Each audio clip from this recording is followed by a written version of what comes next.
اللہ تبارک و تعالی نے اپنے محبوب نبی مختار نبی حضرت محمد مصطفیٰ صلی اللہ تعالی علیہ وآلہ وسلم کو دوسرا سب سے بڑا معجزہ معراج عطا فرمایا۔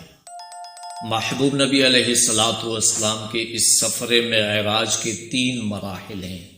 پہلا مرحلہ سفر اسرا کہلاتا ہے، جو مسجد حرام سے لے کر مسجد اقصی تک رہا، اور دوسرا مرحلہ سفر معراج کہلاتا ہے، جو مسجد اقصی سے لے کر سدرۃ المنتہا تک رہا، جو کہ 7 آسمانوں کی بلندیوں پر ہے، اور تیسرا مرحلہ سدرۃ المنتہا سے لے کر مقام قاب قوسین تک لا مکان تک سفر جاری رہا۔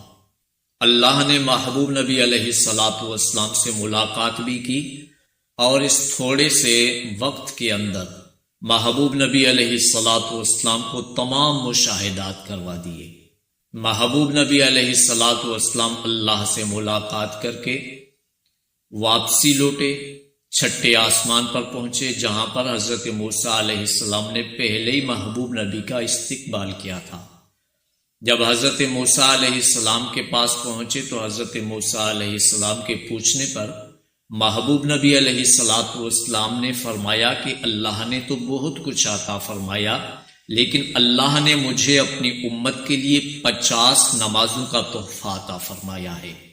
حضرت موسیٰ علیہ السلام عرض کرنے لگے کہ اللہ کے محبوب نبی، آپ کی امت یہ حق ادا نہیں کر سکے گی، آپ نمازیں کم کروا کے لائیں۔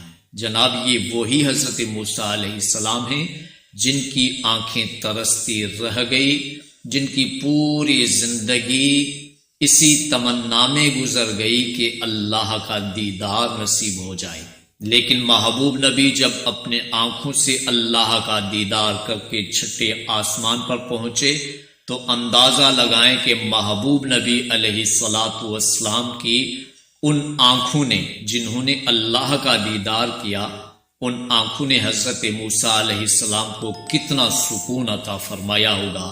حضرت موسیٰ علیہ السلام کے مشورے پر محبوب نبی پھر سے معراج پر نکل پڑے۔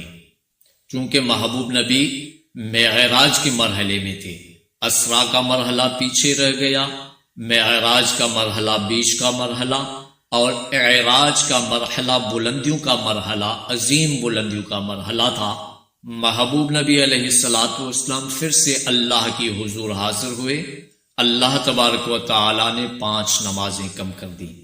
محبوب نبی جب پھر سے 6 آسمان پر پہنچے، حضرت موسیٰ علیہ السلام نے پھر سے محبوب نبی کی آنکھوں سے بہت سکون پایا اور عرض کرنے لگے کہ اے اللہ کے محبوب نبی، آپ کی امت یہ بھی حق ادا نہیں کر پائے گی۔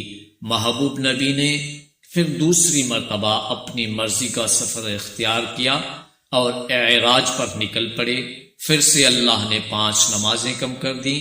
یوں محبوب نبی علیہ الصلاۃ والسلام نے 9 مرتبہ اپنی مرضی سے اعراج کا سفر اختیار کیا، 9 مرتبہ اپنی مرضی سے اللہ تبارک و تعالی سے ملاقات کی۔ اندازہ لگائیں کہ اللہ نے محبوب نبی علیہ الصلاۃ والسلام کو کتنا مختار بنا دیا ہے، کتنے اختیارات عطا فرمائے ہیں۔ یقیناً اللہ عز و جل کو کسی چیز کی کوئی بھی ضرورت نہیں ہے۔ جو کچھ بھی ہے جنسار میں، جو کچھ بھی ہے، اللہ نے محبوب نبی علیہ الصلاۃ والسلام کو عطا فرما دیا ہے۔